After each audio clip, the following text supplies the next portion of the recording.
আসসালামু আলাইকুম রহমতুল্লাহ। ওয়ালাইকুম আসসালাম। ভাই ভালো আছেন? হ্যাঁ ভাই, ভালো আছি। আমিও ভালো আছি আলহামদুলিল্লাহ।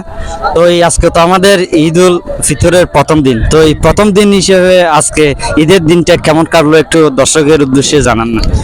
ইনশাআল্লাহ অনেক ভালো কাটলো, অনেক ভালো লাগলো। 30 রোজার পরে আমরা আলহামদুলিল্লাহ খাইলাম, অর্থাৎ খুব সুস্থভাবে শরীর অর্থাৎ সুস্থভাবে যে আমরা যে ইচ্ছা করতে পারছি, এটা হচ্ছে আমাদের কি আল্লাহ রাব্বুল আলামিন অর্থাৎ শুকরিয়া। আলহামদুলিল্লাহ।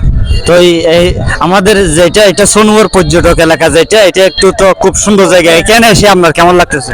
এখানে এসে আমার অনেক ভালো লাগতেছে। দেখেন কত হাজার হাজার মানুষ, এখানে অনেক অনেক ভালো লাগতেছে। সেটা আমার বলার মতো কি নাই, ভাষা নাই, এরকম এরকম ভালো লাগতেছে আমার। আলহামদুলিল্লাহ। তাইলে দূর থেকে যারা পর্যটকরা এখানে আসবে দেখার উদ্দেশ্যে, এটা তো আমাদের খুব উপভোগ দেখতে। কক্সবাজার গিয়ে লোকেরা যেভাবে আনন্দ পায়, ঠিক এই সমুদ্র সৈকতে সোনুয়া সমুদ্র সৈকতে এসে তো এরকম আনন্দটা বুক করতে পারতেছে। একটু দর্শকের উদ্দেশ্যে জিনিস একটু বলেন। যে এখানে এসে কোনো এখানে উশৃঙ্খলার কেউ নাই, উশৃঙ্খলা করার মতো কেউ সাহস নেই।